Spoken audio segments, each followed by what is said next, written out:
언니, 뭔가 느낌이 더 좋아졌어요. 여러분, 외모 중요하다고 생각하시나요? 저는 성형수술을 했습니다, 여러분. 여기서 제가 여러분한테 추천하고 싶은 것은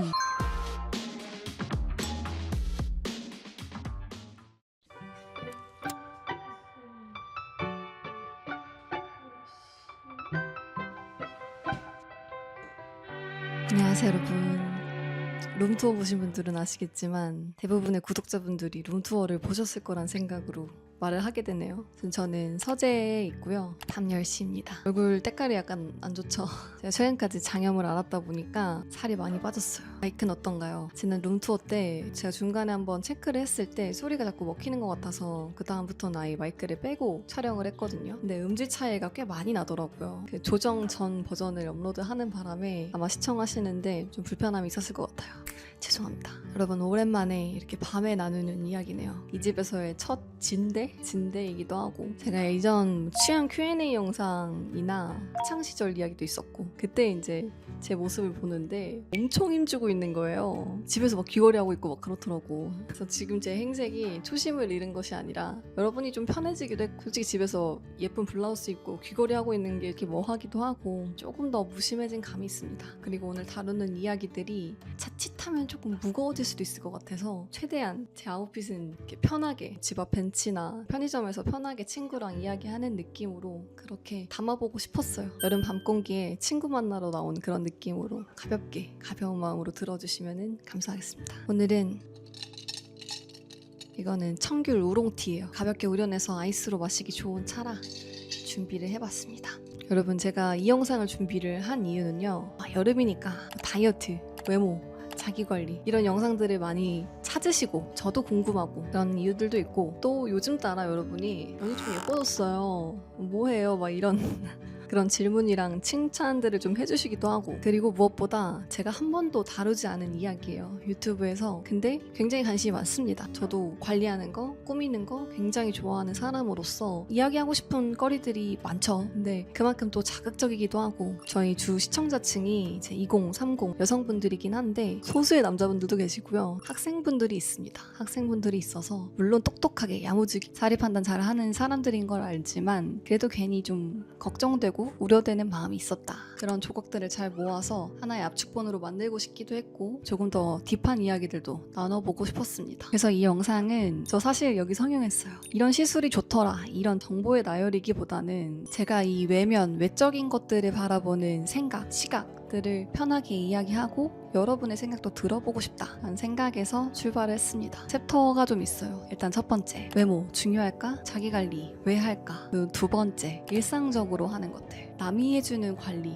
이런 거 말고 내가 쉽게 하고 있는 일상적 관리의 영역들에 대해서 순간순간을 기록을 해서 정리를 해봤는데요. 그 부분과 관련된 이야기 최대한 도식화를 해보겠습니다. 그리고 나의 성형과 시술입니다. 제가 한 성형수술 혹은 시술이 있다면 그것과 관련된 이야기를 솔직하게 들려드릴게요. 바로 본론으로 들어가 보시죠. 외모 중요할까? 여러분, 외모 중요하다고 생각하시나요? 외모가 얼만큼 중요하다고 생각하시나요? 100%? 200%? 아니면 10%만 보려고 노력한다? 꽤 다양한 의견들이 있을 거라고 생각합니다. 저는 중요하다고 생각합니다. 마트에서 과일이나 채소를 고를 때도 상처가 없고 윤기도 나고 이렇게 딱 봤을 때 건강하고 싱싱하고 깔끔한 거에 손이 가게 되죠. 과일에 비유할 수 없지만 사람이면 우리가 두 눈으로 세상을 바라보는 이상 이 외적인 요소란 사람과 떨어질래야 떨어질 수 없는 부분이잖아요. 그런 측면에서 보면 사람을 볼 때도 역시 그럴 수밖에 없나 라는 생각이 들긴 합니다. 제가 예전에 읽었던 책에 심리학 연구가 하나 있었어요.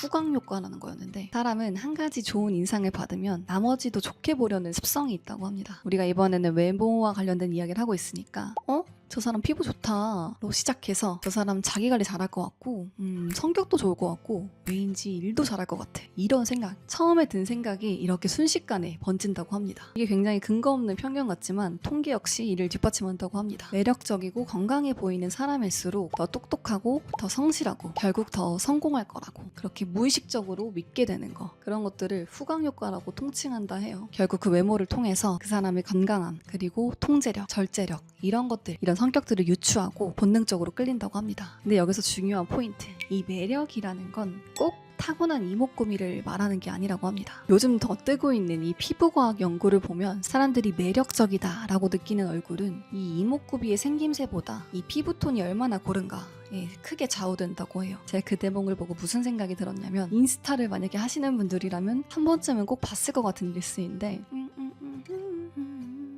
한 다음에 이제 얼굴 나와요. 근데 색조 메이크업을 되게 과하게 진하게 얹어놓은 메이크업 한 다음에 한 번 더 누르거든요. 죄송해요. 아무튼 그 다음에 나오는 팡 하고 터지는 릴스가 보통 보면 톤이 균일합니다. 얼굴의 톤이 굉장히 조화로워요. 조금 더 매력적으로 보인다는 거죠. 즉 이런저런 연구들에서, 그리고 제가 주목하는 이 후광, 물론 타고난 것 굉장히 중요하지만 관리에서 만들어지는 영역이 굉장히 크다, 그런 결론을 이르더라고요. 저 역시도 그랬고, 결국에 외모 그리고 치장 이런 것들은 없는 거를 억지로 막 만들어내는 일이 아니라 이미 가지고 있는 걸 흐트러지지 않게 잘 지키고 잘 관리하는 일이라고 생각합니다. 말이 좀 길어졌지만 지금 우리가 살아가고 있는 이 세기에서 외모 관리는 뭐다? 나라는 사람을 대외적으로 보여주는 가장 직관적인 명암이될 수밖에 없다. 그리고 그 사실은 때론 굉장히 슬프고 때론 굉장히 위험하다. 어떤 사람들한테, 우리와 같은 여자들에게, 남자들에게도 그렇겠지만 저는 여자들에게 조금 더 치명적이라고 생각합니다. 실제로 제가 직면하고 있는 소비,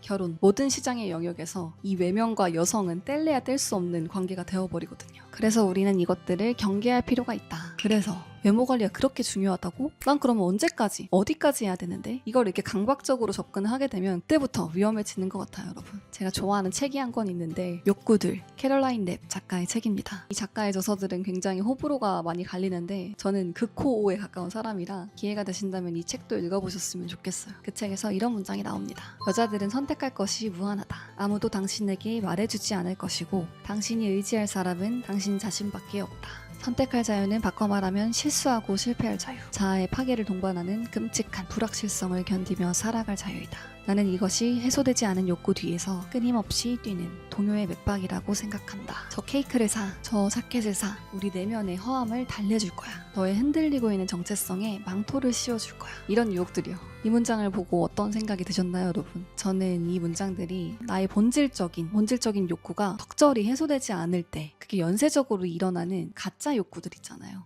뭐 쇼핑, 밤새워서 뭐 OTT 보기, 막 이런 것들, 가히 중독이라고 부를 만한 어떤 행위들을 보여주는 것 같습니다. 현대 여성들은 굉장히 자유롭다. 그렇지만 끊임없이 불확실성에 흔들릴 수밖에 없다. 그래서 이 내면의 허함, 나도 모르는 내 욕구를 달래기 위해서 그런 가짜 욕구들에 중독이 되는 것 같다. 저는 그렇게 생각이 들더라고요. 내 본질적인 욕구가 무엇인지 아는 것이 굉장히 중요하다. 이 영상을 통해서 제가 말하고 싶은 거는 이 부분인 것 같습니다. 이제 다음 챕터로 넘어가 보겠습니다. 그렇다면 우리가 일상 속에서 할 수 있는 관리, 즐겁게 할 수 있는 외모 관리, 자기관리 영역에는 뭐가 있을까? 어떤 것들이 있을까? 이제 그에 앞서, 아니 언니, 외모 관리가, 자기관리가 즐거울 수 있어요? 라고 질문을 던지시는 분들이 있을 수 있을 것 같아서요. 여러분, 초장의 즐거운 것은 되게 위험합니다. 그게 남자가 됐든 놀이가 됐든 돈이 됐든 나한테 처음부터 도파민과 즐거움을 선사하는 것들은 살면서 경계를 해야 된다고 생각해요. 저는 이 외모 관리가 살고자 하는, 그리고 조금 더 나은 사람이 되고자 하는 사람들을 위해서 가장 쉽게 내디딜 수 있는 발걸음, 첫 단추가 된다고 생각해요. 여러분, 제가 다이어리를 쓰잖아요. 일기를 써요. 그리고 가끔 가다가 좀 시간이 남아서 그 일기장을 좀 예쁘게 꾸미면은 되게 기분이 좋거든요. 어질러진 집,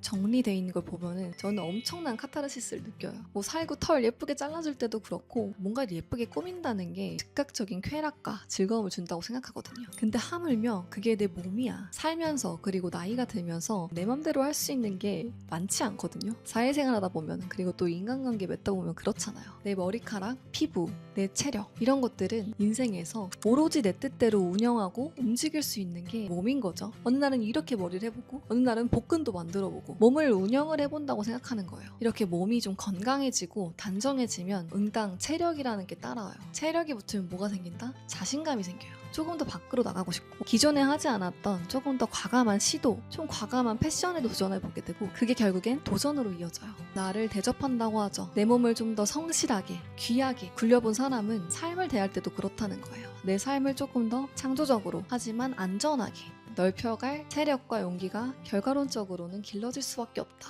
그래서 더 나은 사람이 되고 싶다면, 근데 막막해서 뭘 할지 모르겠다면 가장 쉬운 것이 외모 관리가 될 거다. 그렇다면 제가 하는 일상적 관리, 그런 일들에는 뭐가 있냐? 대단한 게 하나도 없습니다. 근데 그런 일련의 활동들에는 수식어가 하나 붙는 것 같습니다. 굳이, 괜히. 이 단어만 놓고 보면은 약간 네거티브한 느낌이 있긴 한데 이런 거죠, 여러분. 굳이 팩하기, 괜히 엄마한테 전화하기, 괜히 오랜만에 대학 친구한테 안부 묻기. 저는 보통의 하루에서 굳이와 괜히의 순간이 추가되면 그날 하루가 되게 만족스럽고 기억에 남더라고요. 네, 여러분, 제가 리스트를 적어봤는데요. 제가 일상적으로 하고 있는 관리들에는 이런 것들이 있다. 모든 거를 다 설명을 드리는 것보다 제가 요즘 특히 신경 써서 하고 있는 것들 확대해서 보여드리면 좋을 것 같아서 따로 영상을 찍어봤습니다. 오늘 시연을 도와주실 거북이 선생님이시고요. 그리고 조교.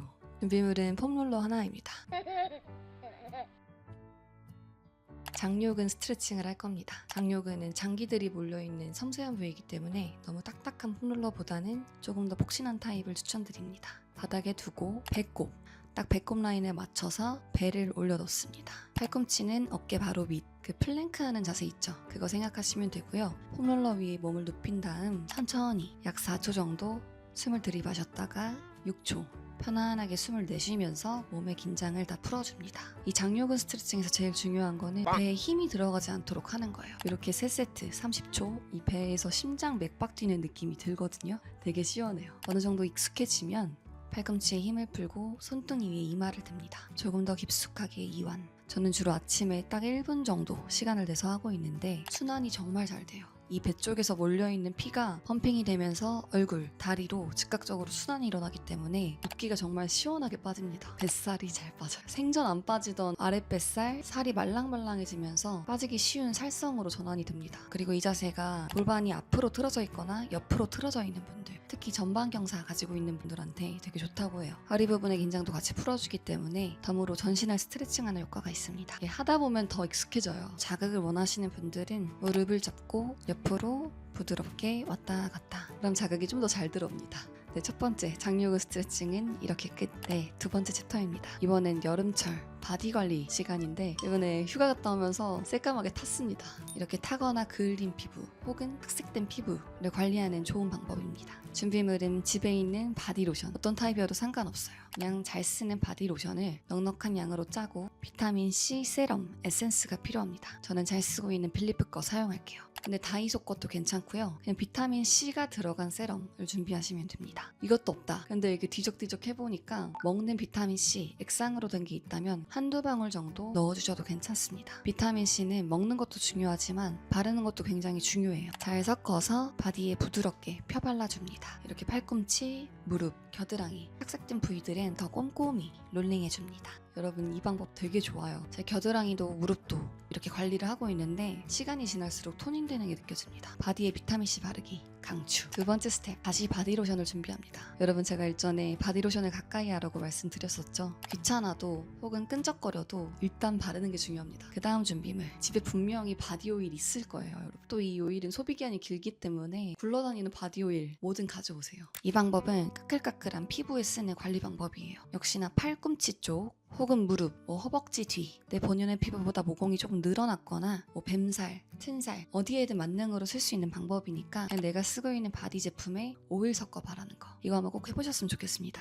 그리고 특별편 이렇게까지 보여드리는 게 맞나 싶긴 한데 생각보다 많은 여성분들이 발 관리를 많이 안 하고 계시더라고요. 여러분, 발 관리 되게 중요해요. 쪼리, 샌들 신을 일이 많다 보니까 발이 보이는 것도 중요한데 하루 종일 이 맨살이 계속 쓸리잖아요. 이 부분을 제때 관리하지 않으면 겨울에 쩍쩍 아프게 갈라집니다. 그래서 이거는 일주일에 한 번 정도만 신경 써서 해주시면 돼요. 오늘은 사봉 제품을 사용하겠습니다. 스크럽으로 부드럽게 발 전체를 마사지합니다. 발가락 사이사이, 발등, 제일 중요한 발 뒤꿈치. 제가 발 스파 받을 때 배워온 관리 방법이거든요. 이렇게. 네, 옆에 바닥은 솔직히 제가 해드리고 집에선 요런 얇은데.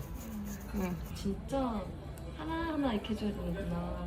진짜 아기발처럼 부들부들해지니까 한 번쯤 받아보셨으면 좋겠고, 그게 아니면 이렇게 스크럽으로, 좀 심한 분들은 3일에 한 번, 일주일에 한 번 각질 관리하시는 거를 추천드립니다. 물로 씻어내면 보송보송하죠. 발도 손 같아야 돼요. 각질을 밀어냈으니까 보습이 필요하겠죠. 아까 제가 썼던 방법, 바디크림에 오일 섞어 발라줘도 좋고 발 전용 크림들이 있어요. 넉넉하게 짜서 발 뒤꿈치 주름 사이사이 고루 흡수될 수 있게 바르고 그 김에 종아리 마사지도 해주고 이렇게 하면 끝. 그리고 여기 리스트 보시면 두피 관리 되게 중요해요. 두피가 너무 말랑말랑하거나 너무 딱딱하다, 우리 얼굴을 지탱하는 근육이 제 기능을 못하는 거기 때문에 그냥 괄사, 제일 좋은 괄사가 있잖아요. 주먹 쥐어서 제일 뾰족한 부분으로 눌러주셔도 좋아요. 그리고 제일 쉬운데 제일 어려운 일, 똑바로 누워서 천장 보고 자기. 여러분, 제가 PT를 가거나 필라테스를 가거나 항상 듣는 말이 골반은 왼쪽으로, 어깨는 오른쪽 뒤로 빠져있다는 말을 많이 듣거든요. 제가 오른손잡이니까 가방을 오른쪽으로 매서 그런 줄 알았어요. 근데 잘 때 소화 잘 되는 자세라고 해서 왼쪽으로 누워서 자는 그 본 적 있으세요? 실제로 왼쪽으로 누워서 자면 소화가 잘 돼요. 근데 문제는 뭐다? 약 6시간에서 8시간 계속 그렇게 누워있는 거잖아요. 골반이 무조건 틀어질 수밖에 없고, 제일 큰 문제는 이 얼굴의 비대칭이 점점 심해집니다. 그래서 조금 힘들고 짜증나도 천장 보고 누워서 자기, 그걸 꾸준히 훈련을 하셔야 돼요. 저도 계속 노력 중이고, 그렇게 잤다 근데 아침에만 일어나면 옆으로 누워있다 하시는 분들은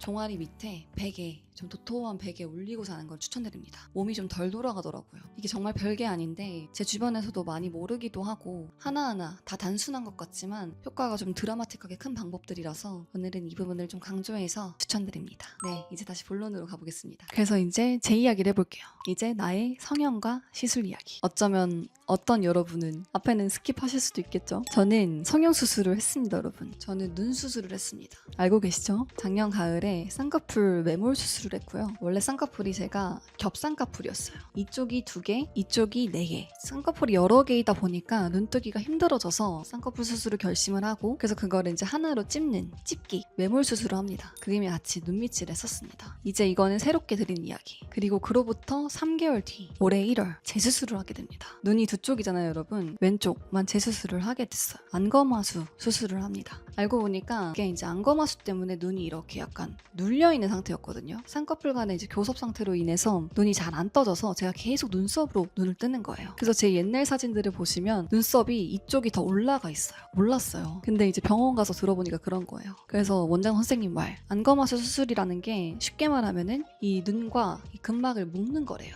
그래서 이렇게 힘을 딱 잡아주고 나면 이 눈썹이 바로 쑥 내려올 거다. 그리고 눈뜨기도 엄청 편할 거다 라고 말씀을 하시는 거죠. 그때 제 눈 상태가 어땠냐면요, 여러분. 찝었던 게 풀리면서 원래 있었던 쌍꺼풀보다 윗선에 잡힌 거예요. 펑펑 운 사람처럼 부어 있었고, 쌍꺼풀 라인이 두터우니까 예전보다 더 이상해 보이는 거죠. 아무튼 저는 안검하수 수술을 했다. 기능적으로 불편한 것도 있었고, 미적으로 좀 사람이 흐리멍텅 막 퀭해 보이는 것도 있었고, 이제 그것들을 교정하기 위해서 이 눈 수술을 했던 거죠. 그래서 수술에 만족하냐를 물으신다면 저는 너무너무 만족합니다. 결론적으로 쌍꺼풀과 눈밑질을 하게 된 거잖아요. 제가 메이크업을 진하게 하는 편은 아니었지만 빠뜨리지 않는 부분이 이제 컨실러였거든요. 다크서클이 너무 심했어요. 그 눈 밑에 지방을 걷어내고 나니까 다크서클을 가릴 필요가 없는 거죠. 기초 거의 선크림만 바를 때도 있고 CC 쿠션만 바를 때도 있고, 이 메이크업 기초 단계가 획기적으로 대폭 준 거죠. 그러니까 아침에 준비 시간도 단축되고 조금 더 투명하고 클린한 메이크업을 쫓게 되었죠. 여러분이 요즘 언니 좀 뭔가 달라진 것 같은데, 예뻐진 것 같은데 라고 느끼시는 가장 큰 포인트가 아마 메이크업을 덜어내니까 조금 더 얇고 투명한 본연의 피부톤 나오게 된 것 같다. 그런 것들을 조금 더 잘 어울린다 라고 봐주시는 것 같습니다. 그리고 여러분, 쌍꺼풀 꼭 매몰, 찝기가 좋고 절개가 나쁘다는 아니라고 합니다. 지금 저를 만나서 제 눈을 보는 친구들은 이쪽, 왼쪽 눈이 더 자연스럽다고 하거든요. 이 라인이 굉장히 얇아요. 근데 오히려 이쪽이 절개고 이쪽이 지금 찝은 눈이란 말이에요. 그래서 쌍꺼풀 수술을 할 때 눈 모양도 굉장히 중요하지만 이 눈 근육을 어떻게 쓰고 있는지 그런 것까지 봐줄 수 있는 병원에 가야 한다. 제가 처음에 갔던 병원이 그렇지 않았거든요. 그냥 원래 제 라인에 맞게 예쁘게 잡아주셨는데 이 근육 쓰는 힘 때문에 잘못 풀려버린 거죠. 해서 매몰, 절개 이런 획일화된 것들에 겁먹지 마시고 정말 나랑 잘 맞는, 나의 눈을 잘 봐줄 수 있는 선생님, 병원에 찾아가는 게 굉장히 중요하다. 자, 그러면 여기서 저의 본질적인 욕구는 뭐였을까요, 여러분? 30이 넘어서 처음으로 성형수술을 해본 거잖아요. 뭔가 할 거였으면 20대 때 했을 것 같거든요. 내가 왜 30이 넘어서 눈 수술을 하고 싶었을까? 유튜브에서 여러분한테 좀 더 예뻐 보이고 싶었나? 어떤 욕구를 나는 해소하고 싶었던 걸까? 그런 것들을 고민해보게 된 겁니다. 제가 이 눈 수술을 통해서 채우고자,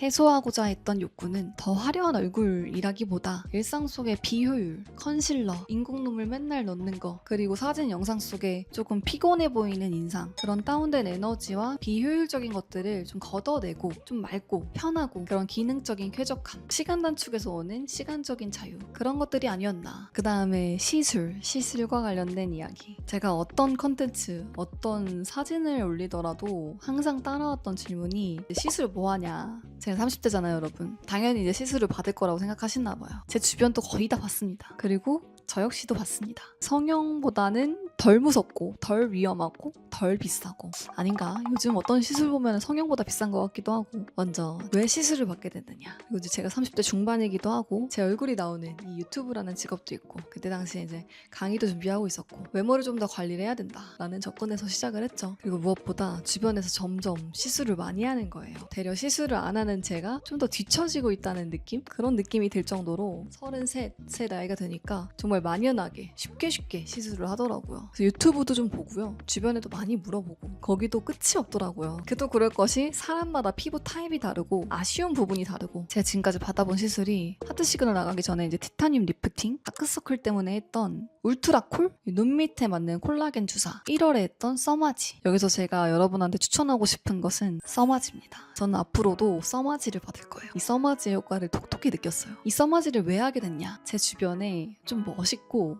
돈 좀 있는 언니들 있잖아요.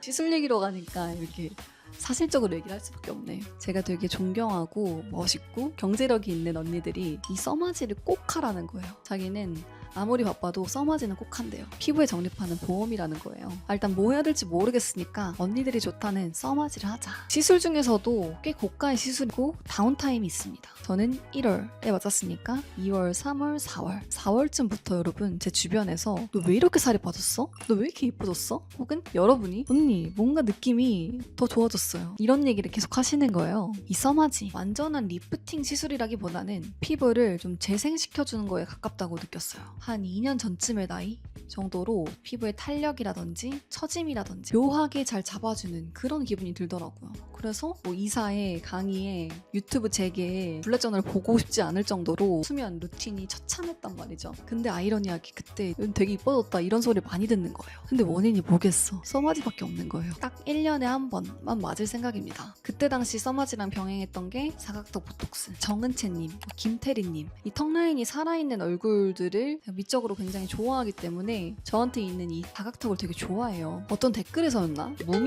무민미가 사라져서 막 아쉽다라는 댓글이 있었던 것 같아. 근데 무슨 말인지 너무 알겠는 거예요. 근데 제가 일에 좀 몰두를 하거나 잘 때 무의식적으로 턱을 무는 거예요. 이게 조금이라도 스트레스를 받게 되면 물고 있는 시간이 더 길어지는지 이게 목 뒤랑 두통까지 연결이 되더라고요. 그게 너무 힘들어서 치과의사 인 친구가 그거 보톡스 맞아야 된다, 와서 맞아라 하다가 써마지 받는 김에 같이 받았습니다. 그것 때문인지 조금 더 날렵해진 것 같기도 하고, 아마 써마지랑 같이 시너지가 난 것 같기도 하고요. 그래서 시술은 그렇게 2가지를 받았다. 그거 외에 요즘 유명한 온다 리프팅이라든지 그런 것들은 아직 안 해봤어요. 써마지로 충분히 만족을 했기 때문에 당분간은 더 욕심을 낼 계획이 없습니다. 제가 생각하기에 제가 할 수 있는, 저한테 필요한 이 시술의 정도가 딱 여기까지인 것 같아요. 다수의 사람들, 꽤 공신력이 있는 멋있는 언니들, 이 다수에 의해서 검증이 된 안전성, 그리고 1년에 한 번이라는 비번거로움, 효율성, 인위적이지 않은 자연스러운 노화의 지연, 한 이 정도의 3박자가 딱 적당한 크기, 적당한 삼각형으로 들어맞는 것 같아서 30대 중반 을 향해 가는 저로서는 아직까지는 여기까지의 선인 것 같아. 30대 후반이 되고 40대가 되면 또 달라질 수 있겠죠. 제가 그때 상담받으러 갔을 때 선생님이 20대 친구들이 써마지를 받으러 온다는 거예요. 근데 써마지는 굳이 20대가 하지 않아도 될, 그리고 꽤 고액이란 말이에요. 굳이 20대가 지금 하지 않아도 될 시술인데 하러 온다. 그래서 20대에게는 권장하지 않는다라는 말씀을 하시더라고요. 만약에 이 영상을 보시는 20대 여성분들이 있다면 저라는 한 가지 지표가 있으니 한번 고민해 보셨으면 좋겠다. 내년 상반기에 이제 다시 써마지 받는 정도로만 시술을 운용하려고 합니다. 결론적으로 편하거든요. 실제로 제가 근 6개월 동안 화장해서 세이브한 시간을 환산하면 이게 굉장히 길더라고요. 그래서 그런 것에서 오는 시간적이고 돈적인 가성비가 아니라 에너지적인 가성비에서 굉장히 편리하다. 콜을 하고 싶다든지 조금 더 빡센 리프팅을 해보고 싶다든지 그런 욕구가 저는 전혀 들지 않거든요. 가장 중요한 것은 그거죠. 의료적 성형이든 미용적인 성형이든 시술도 마찬가지겠죠. 이 주축이 바로 서 있지 않으면 휘둘리기 너무 쉬운 영역인 것 같아요. 끝에서는 항상 그 질문을 던져봐야 되는 것 같아요. 나한테 정말 필요한가? 이게 내 일상에 어떤 변화를 가져다 줄까? 내가 감수해야 되는 불편함보다 가져다 줄 것이 더 큰가? 그 비교 형량해 보는 거, 그런 과정이 따라줘야 한다. 그 고민만 있지 않는다면 우리는 이제 외모 강박, 외모 정병이라는 그 가짜 욕구에 휘둘리지 않게 되는 것 같아요. 그래서 그 경계와 선을 잘 잡아가는 것, 그 정답은 여러분만 알고 있을 거예요. 절대 타인이 내려줄 수 없는 정답이다, 그건.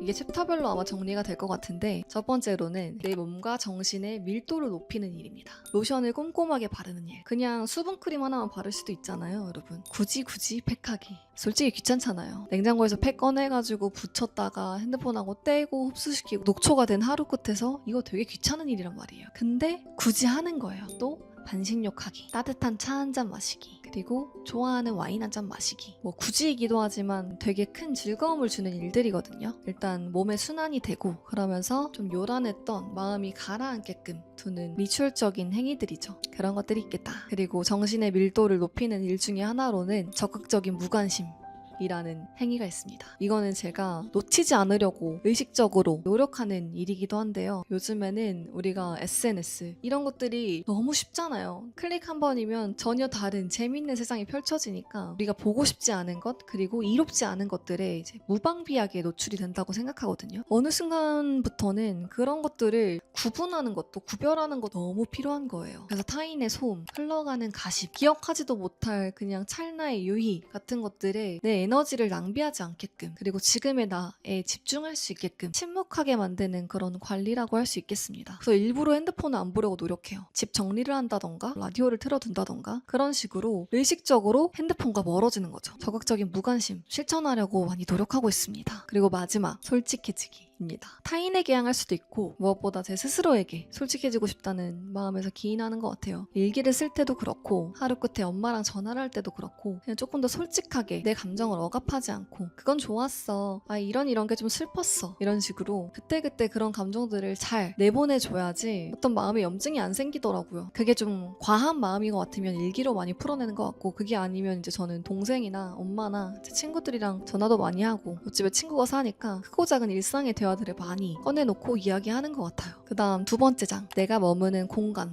그리고 반경을 정리하는 일입니다. 그 첫 번째로 뭐가 있냐? 신발장 정리. 우리가 아침에 집을 나서거나 귀가했을 때 바로 눈앞에 보이는 게 신발장의 광경이잖아요, 여러분. 정말 웬만하면 늦잠 자가지고 헐레벌떡 나가거나 그런 좀 특수한 상황이 아니면 신발장만큼은 현관문 앞은 웬만하면 깨끗하게 유지하려고 노력합니다. 제가 보는 게 깨끗해야 제 마음도 쉽게 깨끗해질 수 있다고 생각하거든요. 시각적으로 복잡한데 마음이 어떻게 금방 편안해질 수 있겠어. 이어지는 게 식기세척기 비우기입니다. 집에 식기세척기를 두고 계시지 않은 분들이라면 이제 식기 건조대가 되겠죠. 거기를 비우는 과정, 이게 되게 중요하더라고요. 세탁기도 하나의 예시가 되겠고요. 제때제때 비우는 게 중요하잖아요. 예를 들면 설거지를 해야 돼. 식기세척기 안에 이미 3, 4일 전에 세척이 됐던 그릇이 놓여져 있어. 그럼 지금 내가 넣어야 될 세탁물, 식기들을 넣을 수가 없잖아요. 꺼내서 개고 정리하고 그런 과정이 선행되어야 되니까 지쳤을 땐 사람이 모르겠다, 좀 미루자가 돼버리는 거예요. 내가 그때 하고 싶은 것들을 제때 할 수 있게 사전에 먼저 비우는 과정이 되게 중요하다는 거죠. 그게 좀 습관으로 잘 정착이 되면 좋은 것 같다. 또 한 가지, 저희 집 현관문에 이제 택배 박스 칼이 있는데요. 그래서 이거 보고 제 친구가 넌 택배 박스 뜯을 때도 무슨 전용 칼을 쓰냐 막 이렇게 얘기를 하는 거예요. 자기 그냥 손으로 막 뜯는데요. 뭐 손이 다칠 수도 있고 뭐 다치진 않더라도 상하잖아요. 그리고 일단 불필요한 힘이라고 생각해요. 그 택배 박스를 힘 줘가지고 막 뜯는 그 일련의 과정들이 저는 나의 불필요한 에너지를 쓰는 일이라고 생각하거든요. 뭐 박스칼, 뭐 커터칼이 있다면 가볍게 가르면 될 일이잖아요. 그럼 불필요한 데선 에너지를 아끼고 더 적절한데 더 효율적으로 쓸 수 있도록 에너지를 잘 비축하는 것. 사소한 물건을 대할 때에도 손끝에 좀 힘을 푸는 그런 연습이 필요하다고 생각해요. 그런 것들도 결국에는 훈련인 것 같아요. 조금 급하지 않게, 우악스럽지 않게 하는 것들이 여기서도 연습이 되면 당연히 조금 더 귀한 물건을 대할 땐 더 섬세해질 거고, 사람을 대할 때는 더 할 거고, 이런 식으로 모든 영역에서 계속 확장된다고 생각을 하거든요. 제가 공간 얘기를 계속 하니까 집에서의 이야기만 하고 있는 것 같은데, 반경이라고 말씀을 드렸잖아요. 이 반경을 잘 정리하는 것도 굉장히 중요합니다. 예를 들면 책을 살 때 제가 구매하고 싶은 책이 있어요. 따끈따끈한 신간이야. 온라인에 막 풀렸을 거 아니에요. 바로 사고 싶단 말이에요. 그래도 그 마음을 좀 잘 다스리고 묵혀둬요. 굳이 온라인으로 쉽게 주문하지 않고 굳이 서점에 가는 거죠. 내가 앞에서 계속해서 따진 그 효율성이 제 기능을 못하는 구간들이기도 합니다. 서점 계단을 내려가고 종이책 냄새를 맡고 사람들 속에 섞여드는 일, 그런 과정은 클릭 한 번으로 대체될 수 있는 성질의 것이 아닌 것 같거든요. 확실히 취미와 취향을 고민할 땐 이 효율성이라는 기준이 내려놓아지는 것 같습니다. 생각이 많거든요. 고민도 많은 편이에요. 내가 생각한 것 이상으로 좀 딥해지고 길어질 땐 방 안에서 고민하겠다는 선택지를 아예 지워버립니다. 산책이어도 좋고요. 아니면 아예 다른 동네로 가요. 요즘엔 이제 살구가 있으니까 살구랑 같이 갈 수 있는 산책을 주로 선택하죠. 그렇게 생각이 너무 많아서 고여있을 땐 방 안에서 있지 않는다. 제가 상담받을 때 선생님이 적극 추천해주셨던 가장 단순한 원칙이기도 했습니다. 이런 식으로 나의 공간, 나의 생활 반경을 생각했을 때 내가 할 수 있는 작은 관리들이 뭐가 있을까? 여러분 입장에서도 생각해보시면 너무 좋을 것 같아요. 그리고 마지막, 타인과 연결되되 내 중심을 지키는 일. 아무리 내가 열심히 가꿔놓고 멘탈 잘 잡으려고 노력해도 정말 이상한 사람 한 명으로 인해서 이 일상이 와르르 무너질 수도 있거든요. 근데 우리가 어떻게 사람과 세상과 단절하고 살 수 있겠어요? 좀 의식적으로 또 무의식적으로 많이 하려고 하고 있습니다. 가장 쉬운 건 뭐가 있을까요? 부모님한테 안부 전화. 제가 부모님이라고 예시를 들었지만 여러분한테 어떤 대상이 될지 모르겠어요. 나를 조건 없이 지지해주고 사랑해줄 사람, 관계를 꾸준히 관리하는 일이 중요하다고 생각합니다. 그냥 한평생 같이 살아온 가족일지라도 한 번 더 전화하고 안부를 묻고 대수롭지 않은 평범한 대화를 나누고 그런 안부 전화 나눌 수 있는 상대를 찾기, 놓치지 않았으면 좋겠고, 그리고 두 번째, 낯선 사람 돕기, 타인에 대한 친절.